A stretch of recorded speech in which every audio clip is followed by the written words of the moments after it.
Hello, and welcome to Fireside with a VC. My name is Andrew Romans, and I'm very excited to have my old friend Christopher Schroeder joining us, who's currently in Washington, D.C. But Chris, I believe the first time we met was back in Istanbul at It Startup was. Istanbul. Yep, that's exactly right. You were walking off the stage, having spoken brilliantly about where the world was going, and we were clearly theologically aligned. And the friendship came as we passed each other, and I continued where you had left off. Yeah, that's great. Sometimes when you travel as much as you do, explaining to your wife and children why is daddy away so much, and then do they get an instantaneous billionaire investing in the next VC fund or something. It's if you don't do this long distance travels, don't expect the relationships to come. But thanks for joining the podcast. Just real fast, I remember you did give me a copy of your book, which I very much enjoyed reading, which is Startup Rising: The Entrepreneurial Revolution Remaking the Middle East, with forward contributed by Mark Andreessen from Andreessen Horowitz. When was the first publishing of that, The, Chris? f- the first book came out late in 2013, and there have been some subsequent editions. Some other travel was included with it afterwards. Right. And when was the Arab Spring uprising in Tunisia and all that? When was that? Yeah, interestingly, the book actually opens with the first major gathering of startups in the Arab world in the fall of 2010, which was just a couple of months after that young man had taken his own life in Tunisia, which really triggered the Arab uprisings more broadly across the region. Yeah. Well, there's a lot of topics I want to get into with you today. One of them is that, when raising money in the Middle East and talking about startups and entrepreneurship, I frankly think that for those in power that wish to remain in power, to ignore their entrepreneurial ecosystems and make sure they do develop and have job creation and a future and a hope and a quality of life is essential. So I think that there's no question that it's a fascinating part of the world. But just quick on introductions, Christopher has been an active angel investor and gotten lucky, or maybe was smart a few times now. And then is a general partner of Next Billion Ventures, which we'll talk about. You were the CEO of the Washington Post Newsweek. Was it the whole kind of digital side of the business? It was. It was WashingtonPost.com and Newsweek.com and several other pubs and TV stations and things like that. Okay, and you were reporting directly to the board of directors of the Washington Post, is that right? So, It so I is. think that there's sort of, in what years was that? From when to when was that? So it began around 2000, and I was there through 2005.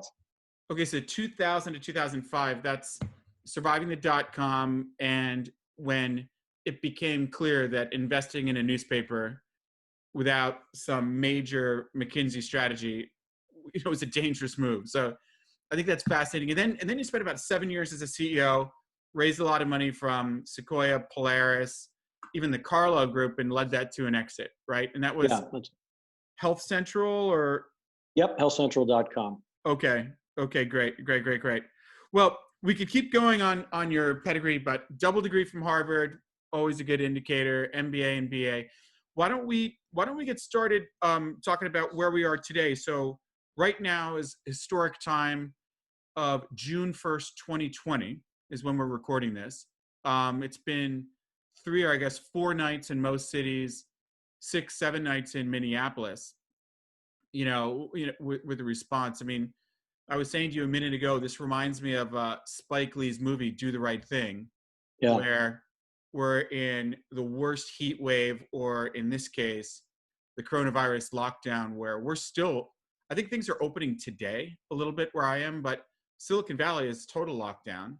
Yeah. And you got to think a lot of Americans, not least of which African Americans and people of color, have had a major financial hit and financial stress, to be followed by, a fully filmed murder. How do you? I mean, you're in Washington D.C. How are you feeling about this? Look, I mean, this is it's very terrible. In Washington D.C., I was down at the protest late yesterday afternoon, early evening, and there's a tremendous amount of pain and anger, and I think in a hopeful way, a willingness to express it. And obviously, some of the manifestations of of the expression, the violence that's associated with it, as Martin Luther King has said, is an expression of those who are not heard, but it's also a different kind of approach to how we can navigate what's going forward. And even John Lewis came out, among others, to say this is an incredible opportunity to be heard, but at the same time to find solutions where we can lock arms and get there together. And so it is a worrisome time, but I think it's also a hopeful time because Do the Right Thing was what, 30 years ago? There's still a lot of work that needs to be done.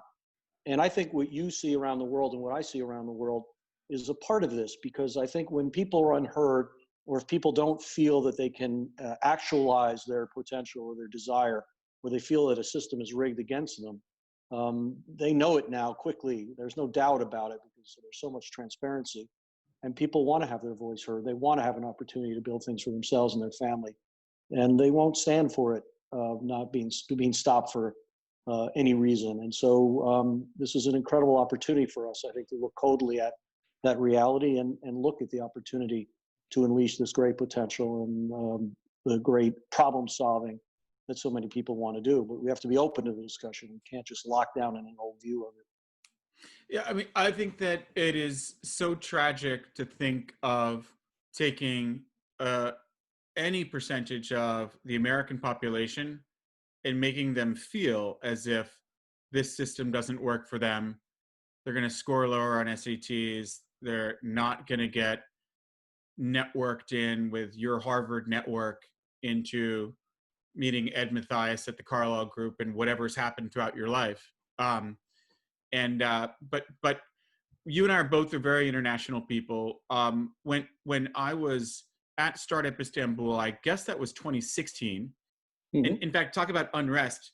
My wife was trying to talk me out of making that trip because that was something like October, and I think it was in June that you had, this coup attempt, Exactly. and violence right in there. There was flags everywhere when we were there together that time. But one thing that I wasn't prepared for in one of my first real trips to the Middle East of seeing the startups, rather than just raising capital, was the percentage of women CEOs. If you grew up in New Jersey like I did, you don't expect that the percentage of women-led startups is going to completely throttle in favor of the Muslim countries. I think that event was not just Turkey; it was a full MENAT all over the region. Yes. What percentage of founders or what percentage of CEOs in your experience in the Muslim world are women? The data has been mixed about it, but a few years ago, The Economist actually did a look at this, and they came up with a number as high as 25%. And my experience has been that, however you define it, as in the leadership or being a co-founder, it is like that. But the reality is, I think there's one opportunity for there to be much more. But secondly, we should look very carefully at this because those numbers are higher than what we would find in America or Silicon Valley right now. I remember talking to a lot of the women who are doing amazing things there. And they would say to me unapologetically, so the definition of a great entrepreneur is how do you work around tough stuff? Well, that's what we do day to day. So this is kind of an extension of who we are. And so I think, one, the potential is unbelievable. And secondly, it tends to have a multiplier effect. The more women are doing amazing things in these communities, the more women who now look up and say, I can do the same. And that's where it gets more excitement. But there's, again, a lot of work to come. I mean, when I was experiencing this, it felt like 50% of the women at these pitch battles that, they bring people who know nothing about the region, me, to sit next to you who knows a lot, and then give feedback to these CEOs, which is funny in one way, meaning I don't know anything about them, but from the Silicon Valley, bring that perspective that I kind of got the impression that if you graduate from a top university in Tokyo, you're going to be able to get into jobs in government. You're going to be able to get jobs in banking, in consulting, large corporations, even, and then startups are potentially available to you too. In a place like Saudi Arabia, even if you're born into a well-connected, important family, are you going to, as a woman, get a job in government, large corporation, banking, consulting? financial services, how it works there, it may be less likely, and yet they probably understand the internet, and they probably have some access to capital, um, and they're solving unique problems that they have there. Whereas the men may have been feeling more like Japan, where the first choice of the top graduate is to go to government, large corporations. Whereas in the United States, I think young people all want to take the quick, easy path, which is not the right reason to do it. But the choice of entrepreneurship is a top one right now. I think out of Harvard, a top choice is going into entrepreneurship. And so I think that it may be one of the reasons that we see such a high percentage of women, in my sense, is that a lot of these other conventional opportunities were not as open to them. I mean, it's interesting. There's also been kind of almost a pent up building of momentum, I think, around the world, but certainly in the Middle East. So, for example, Saudi Arabia is, there are many things it's wrestling right now, but it is a very different place from the one that you and I would have discussed 4 or 5 years ago. But at the time, what we would have known is that Saudi Arabia was, on a per capita basis, the largest consumer of YouTube. The largest audience in Saudi Arabia looking at YouTube videos were women. And the largest content category these women were reading was education. And so you get a sense that there has been something that has been building, that we're in the early days of seeing a true unleashing. And it's relatively early days. But again, models matter and success matters. And so you look in the case of the UAE, where you have some of the top ministers are women, where many of the people who are helping to build the initiative about getting people engaged in technology are often women. And then you have more and more women actually in the companies themselves. That tends to be a cycle. And I suspect we're going to be seeing more and more of that out of other places in the region. I was just in my last trip to the Middle East before we all got shut down, was in Cairo in February or March. And a third of the entrepreneurs I met were these astounding young women, many of whom, this is actually an exciting thing that's about women, but it's actually more broadly about rising markets. It's true in the Middle East and elsewhere, which is there's now real pattern recognition. 10 years ago when I wrote the book, 8 years ago when I wrote the book, 4 years ago when we met, all of a sudden, all these entrepreneurs have actually done it now at least once. They may have done their own venture and it did okay, or they did their own venture and it didn't work, or they worked at a Careem, which is the juggernaut ride-sharing company in the Middle East, or they work at Souq.com, which is a juggernaut e-commerce company, and they now know how to do it. And they're spinning off and taking that knowledge and that pattern recognition, really scaled enterprises, and they're bringing it to bear. And so the conversation, as I'm sure you experience with these entrepreneurs, is night and day from 4 or 5 years ago, in part because of that experience. Well, I've been making frequent trips back since we met. I think that the difference between places like Oman, UAE, Riyadh is just extremely different. But I was in Riyadh last year, so 2019, and I met lots of women that were working in university roles. And so we're, in Saudi Arabia, Saudi people, important roles in running things like accelerators that were, family government led initiatives. So they were right in the middle of, what will be happening for the next population wave of entrepreneurs in the KSA. I spoke at the Techstars facility in UAE in Dubai a number of years ago, and it seemed like it was like an international, it was like the original wave of Singapore. A lot of entrepreneurs deciding, I'm going to get easy access to capital, a comfortable setup, and if no one's ever been to Dubai or Abu Dhabi, it's like what architecture could be. It's a Disney World kind of place. But I think that it seems to me, I'd like you to maybe explain the evolution of how you see the startup ecosystem evolving. But it seemed like in my corporate venture capital book, we did a bit of a survey of what was happening with corporate venturing, and they were setting up accelerators, and you had university accelerators, and then you've got a few folks from outside like Techstars and 500 Startups that were raising regional MENA funds. What's the state of support for entrepreneurs in the region right now? I think you described the staging of the region and frankly of most rising markets quite well, with the additional element that the early companies that tend to start are, and I hate this word because it's unnecessarily pejorative, but they are called copycats. And I don't like it because they're not merely just taking and putting a Western model or a Chinese model or whatever into a region's terms. They're actually thinking very explicitly about what is unique about a region and how you need to build a product uniquely to that. I mean, the reason why I think Kareem was so successful in the Middle East, even though Uber was there, or Grab was so successful in Southeast Asia, even though Uber was there, was a high sensitivity of what it meant to offer quote unquote ride sharing, but on the terms of that market. And to your question, I think that's what we're seeing more and more of, which is in the early days, everyone wants to kind of build an acceleration and you build kind of hype and learning about it. You have some early successes, which have value. The early successes feel like they're models from elsewhere that you brought here with some nuance. And then all of a sudden you have a shift. And the shift is that, again, entrepreneurs are building companies, not one-stop shop, but very acclimatized to a region and possibly even other rising markets where there are shared issues. And the money sees success breeding success and wants to show up in later rounds. So you and I talked about this 4 years ago, and it still remains something of a challenge, which is there's more and more early money.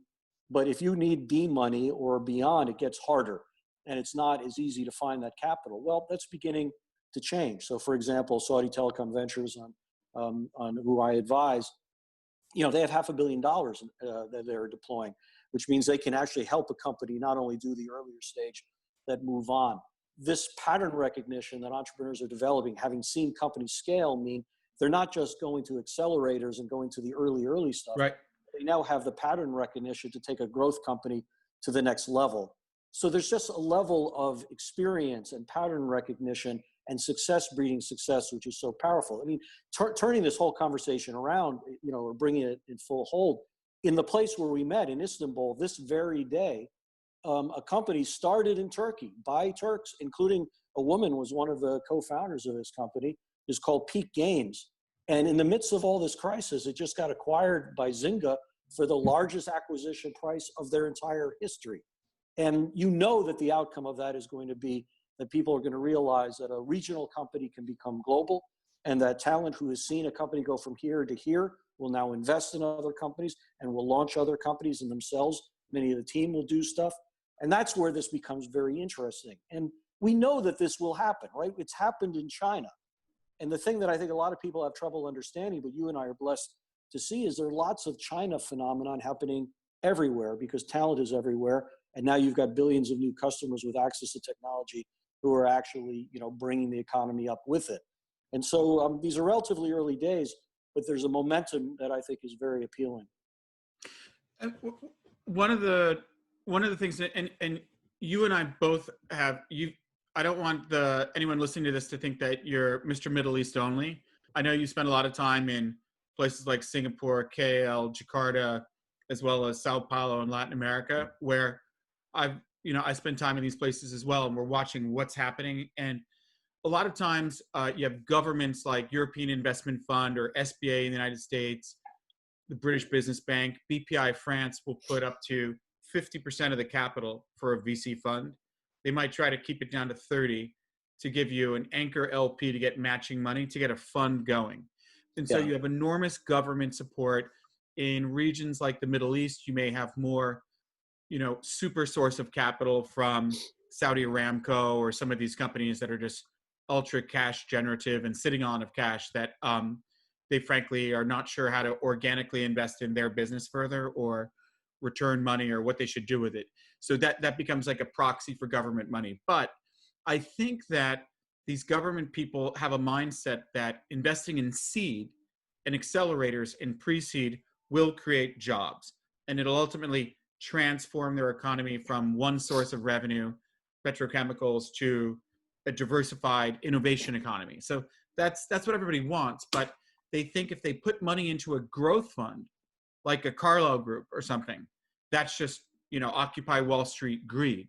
When in fact, it's a problem that you found your company, I'll make it a metaphor or an analog, in Montgomery, Alabama, and you go to the one shared workspace that the government pays for, and then you get funding from one of the two active investors there, And then where are you going to go? Where are you going to go for your Series A, your Series B, your next one? And I think in a lot of European companies, M&A is the most positive outcome. And I've heard 82% of M&A of European venture-backed companies are acquired by American domiciled buyers. So when I'm trying to upset the French, I say, if that statistic remains static for the next 30 years, all of your best engineers and entrepreneurs will have American masters. Are you okay with that?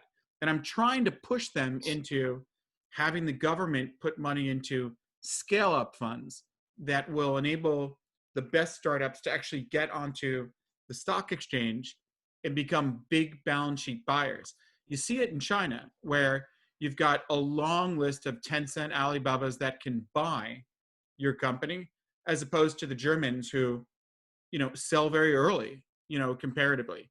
So I think ultimately we want to see in all of these emerging markets, including the Middle East, money for growth stage venture. So you've got more of the continuum to get as big enough to become a big balance sheet buyer, theoretically on the stock exchange in most countries, although that may not be the culture there.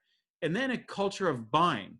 Make the big balance sheet buyers more acquisitive, because if they don't, they're going to miss out on the digitization and automation of how things are done if they're still doing agriculture by hand without a tractor. Look, I think what you're talking about is incredibly powerful, and it's a funny mix because sometimes as investors and as entrepreneurs, you and I can almost have a romance about how the entrepreneurial phenomenon happening around the world is a very bottom-up thing because 60-70% of humanity has a smart device in their pocket and they can sort of do things bottom up while government is too slow to support it. But the fact is, it is always going to be, particularly in these markets, a combination of the bottom up and the top down understanding stuff. I have to tell you that anywhere that the money can come from to get these young people moving, I sort of will cheer overall. I tend to be suspect of governments picking winners and losers. I'm pleased when governments and DFIs will invest in funds just to get the thing moving in absence of other people. But I think the goal is twofold. One is success does breed success.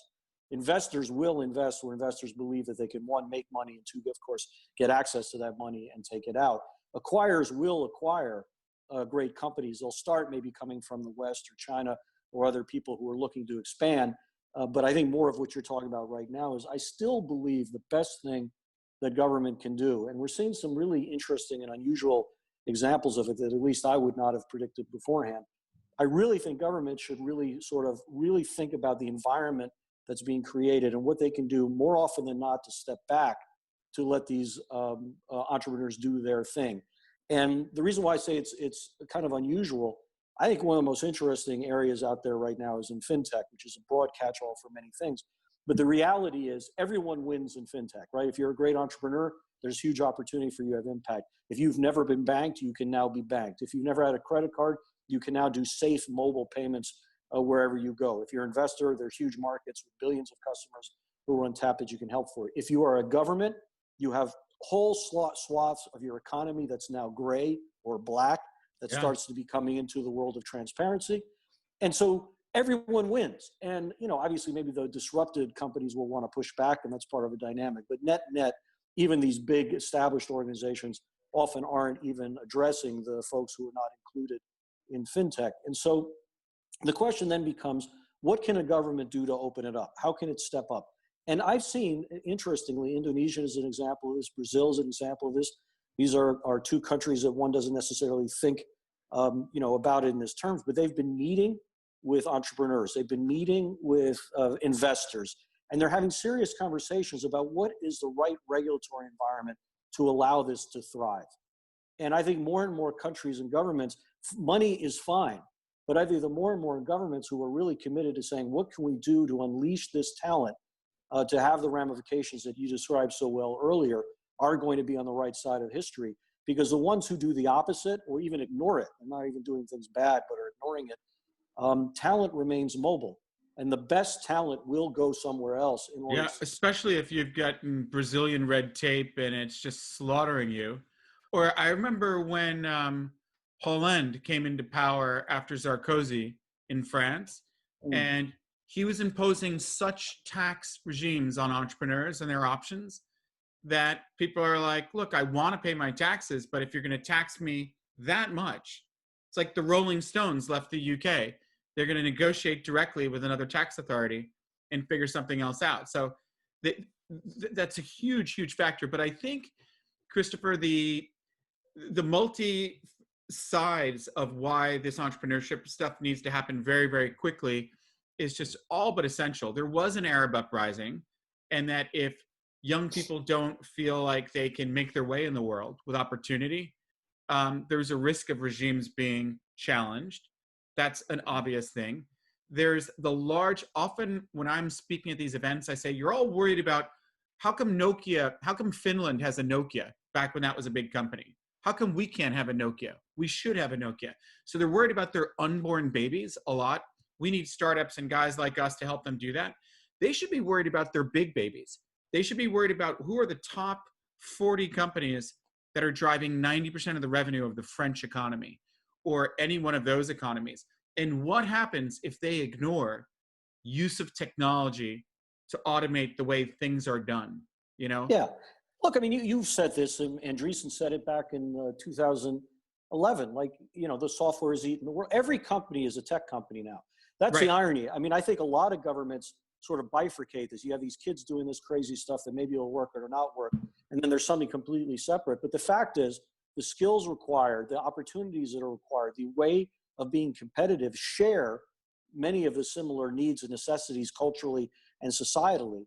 And look, some of this is generational. I think some governments are leaning very forward as the new generation comes in. I think a lot of folks where it's an older guard don't really appreciate it or frankly feel more threatened by it than understanding the opportunity of it. And I think history will prove who's on the right side of history. Yeah, but I think it's essential. I think it's a war. It should be viewed as rough as a war by the government, that if we don't update and retool our large companies, they will lose market share and fall behind or go bankrupt. Yes, That could absolutely. be a disaster for the country. So they should be looking to access the technology domestically and internationally.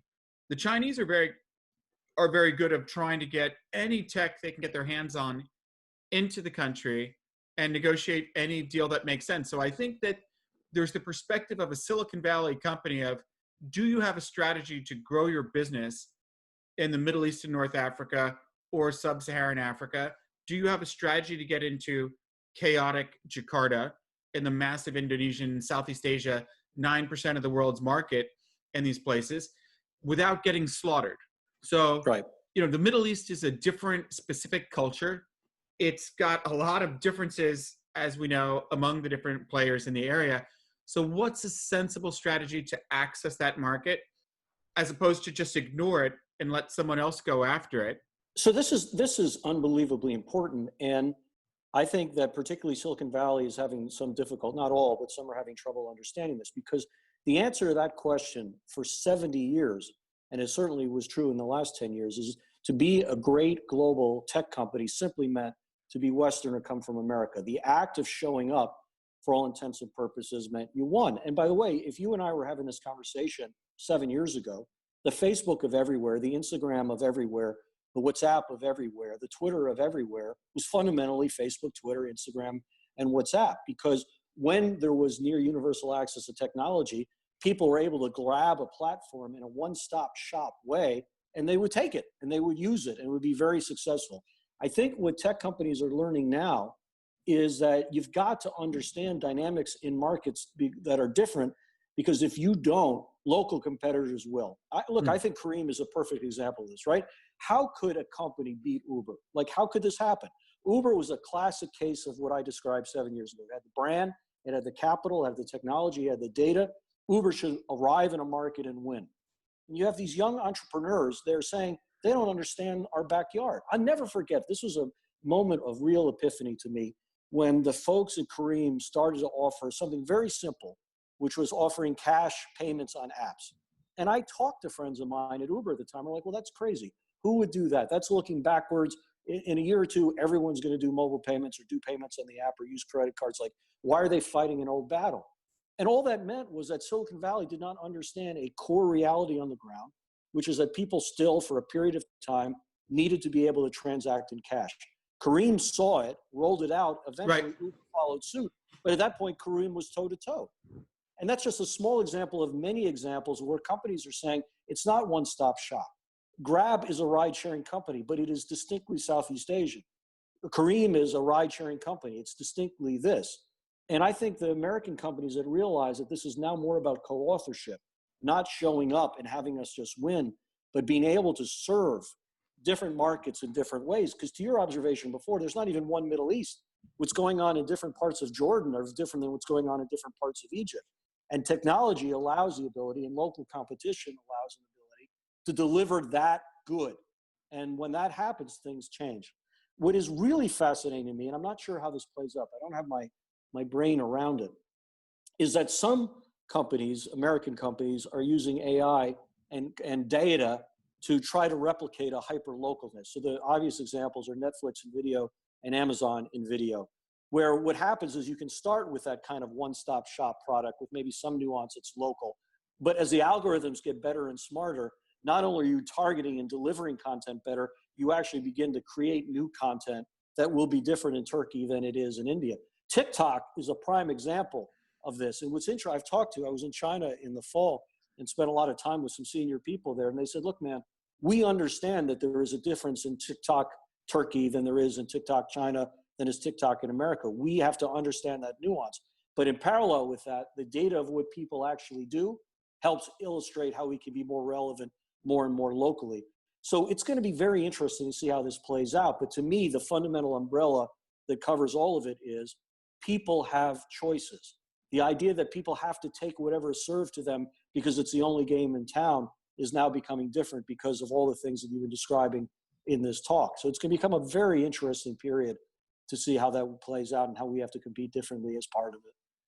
Yeah, the specific area you're talking about with technology-driven technology being served up or funded and produced. There's this guy, Nick Peltz, who's the co-head of YouTube International, which is going head-to-head with Netflix. And you're going to see Google as big as Amazon, bigger probably in that area.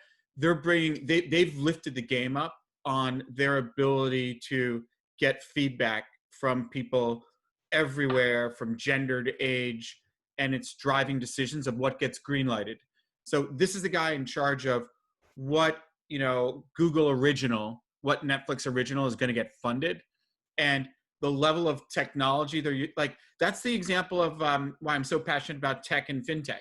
That right now people are making decisions like they're looking up at the sky and trying to figure out the weather, where somebody else has got this massive data driven machine that's going through an insane amount of models, and it's instant feedback loop, going there. But to tie into something you were saying before, I remember basically the punchline is this: a large company from Silicon Valley or anywhere will not be able to figure out the local problems that are happening in say Indonesia or Malaysia or some specific country as well as the local people can. And then there's the old notion of 50 guys with some VC funding can achieve more than Cisco with 3,000 people. And then Cisco buys those 30 guys for a big price and the machine goes. But I remember judging a pitch battle of Southeast Asian companies in Silicon Valley, and some entrepreneurs up there saying, yeah, and 80% of our mortgages are transacting on mobile. And I thought, my God, this is a long time ago. I was like, are these guys just wizards for mobile? Like they know how to take the smartphone and punch out the real estate better than we know how? And then I was sitting in a taxi with a buddy like you in Bali or something, going nowhere.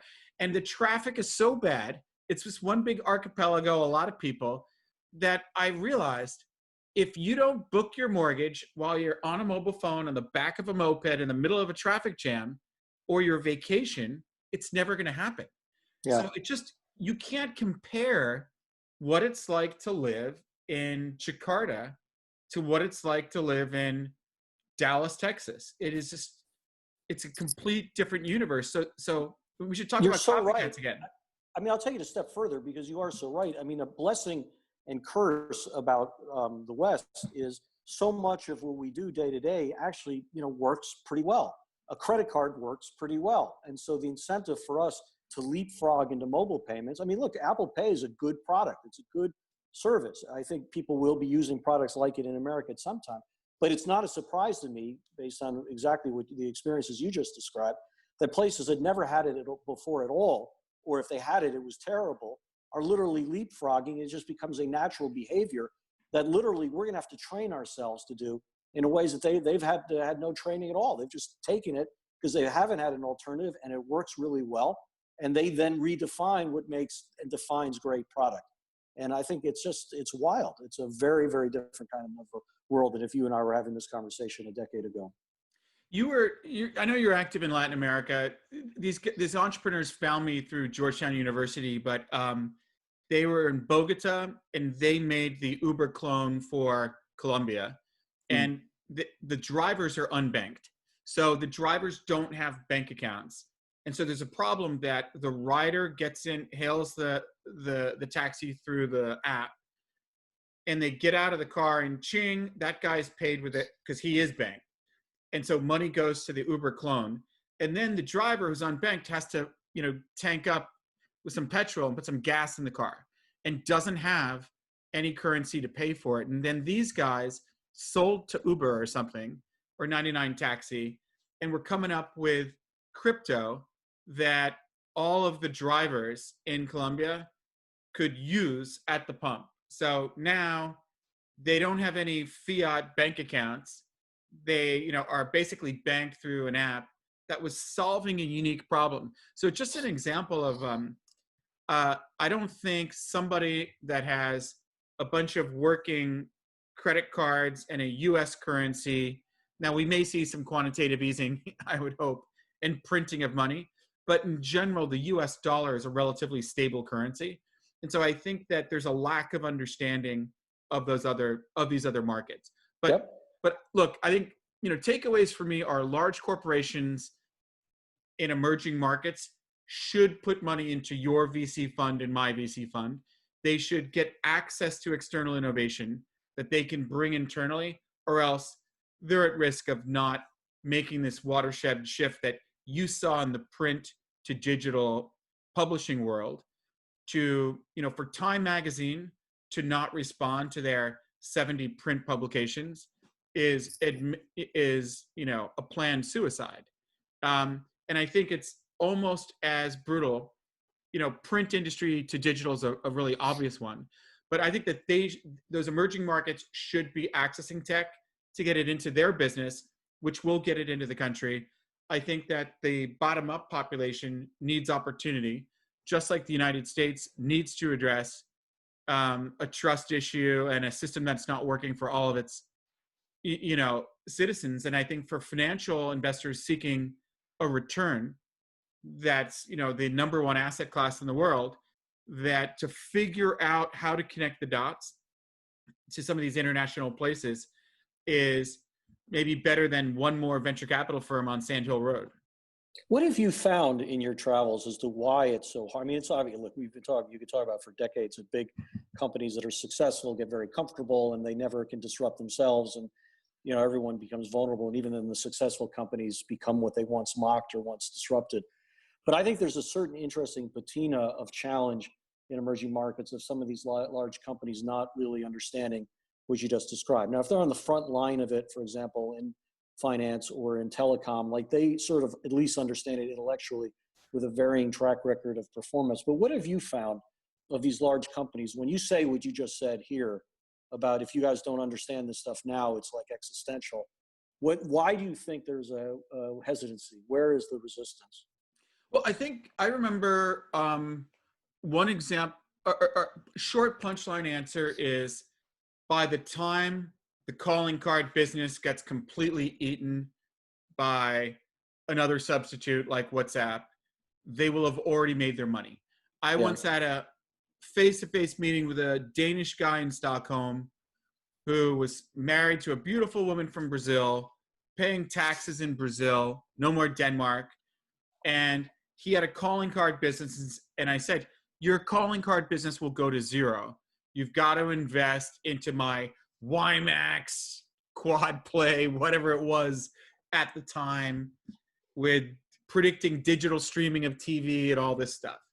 And he said, Andrew, I made 35 million euros personally the year before last.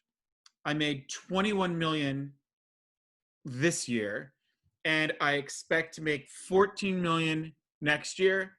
And I've got a ranch, I've got this, I've got that. Yeah. And his life in Brazil and his Mediterranean lifestyle. And he's basically saying, I'm extremely comfortable being the last to turn off the lights when I walk out of the calling card graveyard. Yeah. Right? Yeah. And that was him. Now, I've heard people, I've been very lucky to advise a number of amazing corporations in Japan. I was born in Japan. We have a lot of LPs from Japan and all this. So when I speak to the Japanese at a board level of saying, so let me just describe how your business could be materially damaged. And what's the budget of your IT department? What's the budget of your R&D department? And let's take some of that and create a fund of funds and direct cherry pick investing to drive your corp dev M&A. And so this is a profitable way to protect yourself from the Armageddon I just described to you. And I think they're a little bit like that cool guy from Denmark with a Brazilian wife. They're like, yeah, but I'm literally 64 years old and I will probably be retired by the time you say this. Yes. Yeah. I'm fully vested. I can sell all my stock in this thing. And what you described is interesting, but I'm just going to make sure my child doesn't work here. And I'm ready to sink Sony into the ocean.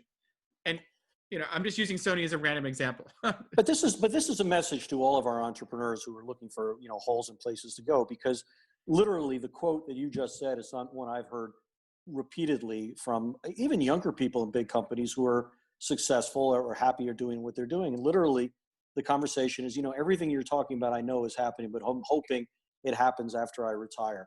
And if you ever find a business out there whose general métier is, I know it's going to happen, but I hope it happens after I retire, you as an entrepreneur should go right at it because it is just begging.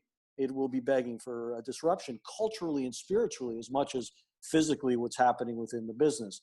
So it's very funny that you say it that way because it's been exactly my experience. Yeah.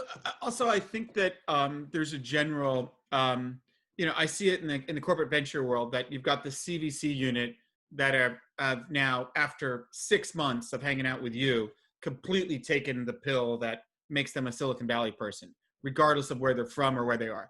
So they're behaving like a normal entrepreneurial VC on all the wrong medication there. And then when they push a startup to a business unit saying, hey, let's use this billing system, which is VoIP based or something, the guy in charge of billing says, hey, I pay 50 million for Keenan from Lucent. There's no way I'm going to use this Ukrainian SIP stuff. And so the resistance from the BU to even work with the CVC that already invested in the startup promising to deliver something, there's huge resistance at the lieutenant, sergeant, private level within these companies. So you can expect you're trying to push a door open and it says pull. So you're going to get blocked like every single level. And then there's political stuff too of, I already invested a lot of money into, video streaming, and you're telling me to buy that company. That's admission that I've failed. Yeah. Look, I mean, this is something that I say to entrepreneurs all the time, because like you, we look at a lot of SaaS companies for which the opportunity is unbelievable. And I remind folks that, one, there's a lot of blue ocean. So you can go to places that have done things a certain way and it's never dawned on them they could do it differently. But secondly, if you are going to where there's a lot of money, which can be these large established companies, remember, you're not really in the evangelical business. You're not here to convert them. And if you run into the dynamics that you've just described, time to move on to someone else. Because, I mean, fortunately for a lot of these companies coming, particularly in the SaaS tech area, there are plenty of large enterprises that do get what you've described so well. And they do have people in there who know that if they make a switch, or if they can save a lot of money, they can do it and become heroes. And you don't have to convert them. You just have to sort of figure out what's the mechanism of getting into them or getting through their processes. But I have told people, I mean, I'm not saying over time you won't eventually get to one of those legacy businesses, but when you're in your relatively early in your growth stage, you cannot spend 6 months burning, convincing something of something they just don't want to do, or they're not incented to do. Figure that out quickly, and then find the ones that there are, because then you can move, and success will breed success. I agree with that completely. For the startups, you mentioned copycats. I think that a lot of people think natively a copycat was a breach of trust, and there's something immoral about stealing someone's idea. And I wanted to say that's really shouldn't be viewed that way. I write about this in my first book. I think it was Christian Soller was working at a VC fund in Munich, and then he realized, I'm never going to make money at this fund, and he made a copycat of Kayak. And he hired a team, raised some angel money, and said, don't give me anything innovative. Here are the functional requirements in the order that I want them built. And Kayak is not here. And he launched in Zurich and had profitable unit economics of how much it costs to get someone to buy their plane ticket and hotel. And eventually, he sold the business to Kayak and became the managing director of Europe for Kayak. And going into the Kayak IPO, he was the third largest shareholder, not including investors. So the two founders of Kayak, and then Christian. And I think that it shows that for Kayak, it made sense to, rather than get a headhunter to organically grow in Europe, which is complicated. This guy had a VC background. He's an entrepreneur. He's German. You know, he understands the fragmented nature of the region. It was the same thing with Kareem. I mean, Kareem was raising money at 1.8 billion or something, and then gets acquired for over 3 billion, you know, by Uber. And it made sense to do it that way. And to salute Uber, they had a John Chambers Cisco view of the world that I invest with minority, I invest in funds, and I buy companies. And there's no ego getting in the way of me playing the game of global domination. Yeah, right? I agree with you completely. Yeah, it's exciting. It's opportunity. I mean, it is hopeful for these entrepreneurs who are looking not just for up rounds, and investors not just looking for up rounds, but are looking for outright exits. And to your earlier point, they have historically come from the West. They will have come more and more from China, certainly in Southeast Asia and other places. But I believe they're going to come from anywhere that a company realizes that there's amazing talent who's done something they cannot do, but they can have a creative benefit by partnering with them. Well, I think it's all positive. The only thing that's negative is the slower than satisfactory pace of things actually happening. And you and I, sadly enough, we should be getting younger, but it's going the other way. We're getting older, which is frustrating because as these things take time, and COVID has been not, you know, for us, things in Hong Kong and China are moving fast as hell. Whereas in Singapore, surprisingly, Kuala Lumpur and Jakarta, and the Middle East actually, now that Ramadan's over, is kind of, you know, back in the swing of things, but still a bunch of telco partnerships and things we had cooking are really saying we need to wait and see how this pandemic is truly going to impact our business. When, of course, I would say if you wait until it's over, you've just missed the best opportunity to be investing. Yes. Absolutely. Plus, this is not rocket. Look, some people like to be market timers, and so they're worried about, should I do it now or a year from now? But what has been accelerated in consumer and even B2B behavior by this terrible moment, with this kind of astounding acceptance and adoption of virtualness, you know, whether it is in how you and I are now speaking with each other, or whether it's how I move products or buy goods and services and I'm comfortable with it. It's how I engage with my doctor, how I educate myself. Like there's some things here which have been happening anyway, but now have been accelerated black and white. They're no longer arguable. And so many of these businesses just have to look at what's before them. They don't even have to be prophets to understand, what are you waiting for? This is a behavior that will no longer go back. Will it or will it not affect your business? Odds are it will. Start driving there accordingly. But, I think a lot of what you described before about kind of the entropy in corporations, is a virus that affects multiple aspects of those companies. Well, Christopher, in closing, advice for angel investors investing internationally in emerging markets, advice for VCs, and then making investments, and then advice to someone like me on trying to deal with LPs in different regions, connecting the dots. What have you learned? What have you learned on the angel investing first? It seems to me like you've got to have a pretty hairy, you got to have a lot of hair in your chest to go investing as an angel when you don't have a huge number of follow-on investors for every stage and buyers, to buy them. How have you been so successful on the international investing side? We'll see how successful I will be, but I will say that one of the things which is different than any kind of angel investment calculus is when you are dealing globally, you can't merely fly in and fly out. It's a recipe for catastrophe. So we will only invest side by side with really blue chip entrepreneurs that we've gotten to know, and blue chip investors we've gotten to know over time, that we can trust, that will vet, that we can be additive and helpful to them. But we rely on them to have that understanding of local and to be that touch with entrepreneurs and have kind of similar cultural outlooks of how important the entrepreneur is to us and how we engage with them.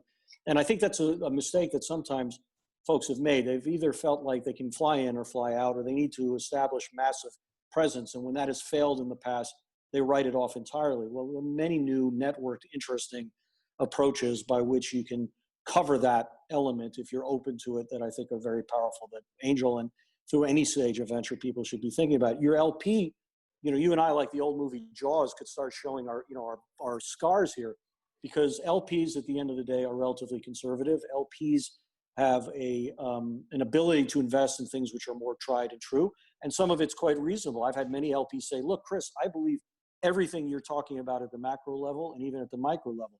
But if I get to invest in this American fund, and this American fund is investing in Stripe, Stripe is going to benefit from all the things that you are. So I'm going to benefit indirectly without any of the hassle or risk.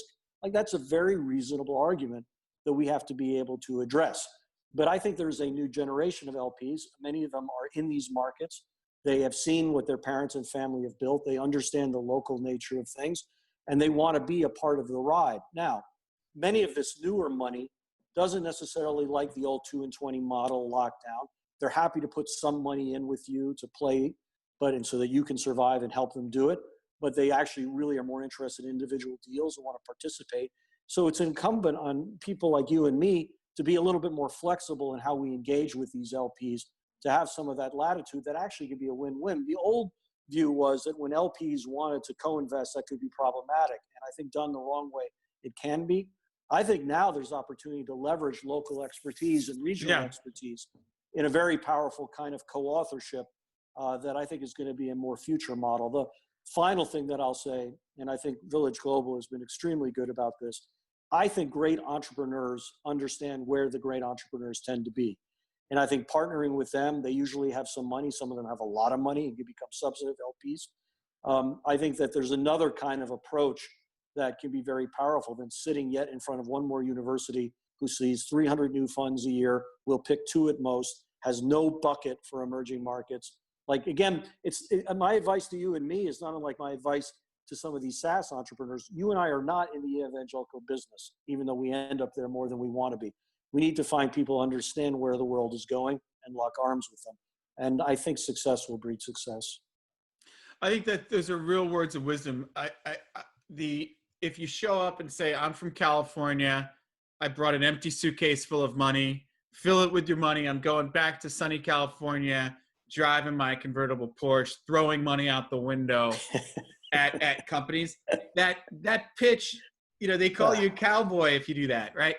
And so a better pitch is to say, let me get to know you a little bit and be like, wow, you own that, and you own that, and you own that. When I look at my portfolio of 50 companies, we could match this one there, this one there, this one there, that would give us access to this market. And you just became an alchemist by agreeing to partner with our startups in this region where you're the biggest guy in India or whatever for this. And they may want to be on the investment committee. They may want to be even part of a GP with a parallel fund. And so we're exploring a bunch of those at a pretty advanced level. And I'm hoping we will emerge with that local expertise that you're talking about, right? Like these guys own Starbucks in Indonesia, and these become distribution partners, customers that differentiate us. Then I jokingly say a lot of VCs in Silicon Valley are 5 white guys from Boston who pretend to be from Palo Alto. And if you haven't sold your company by then, year 3, let's go to London because they speak English and we know a guy in London. That to be able to provide a little more network and diversity to the startup, could be a good thing. Look, Andrew, the one thing I'll add before you wrap, though, on that, with that incumbent is, I think, a deep sense of humility, because whenever people refer to me as an expert on anything, I get put back on my heels. I mean, if I probably ask better questions now than I've ever asked before, but the more in-depth I get in these markets, the more I understand that I don't understand. And I think having that sense and shoring it up and partnering with people more and more who do really is not only the strategy, it's the way to win. So I just keep kind of reminding myself, I have no expertise in this. I just have better questions and greater exposure and deeper relationships. And hopefully a co-authorship is really the kind of model to be successful in these markets. Well, those words are the words of experience. Like literally from saying that shows it's one thing to have vision. It's another thing that you realize in these places that you've spent time, this is so different that whatever my playbook was from raise from Sequoia and sell to this guy, it's going to be a very different playbook. And so I better ask questions and learn quickly. Because the opposite of humility is hubris, and that'll get you killed. Literally. Perfect. All right, my friend. Well, thank you so much for spending time with us. Look forward to the next delayed flight, maybe in the Turkish Airlines lounge in Istanbul. See you there. Looking forward. Thank you. Okay. Thank you, Christopher. Bye.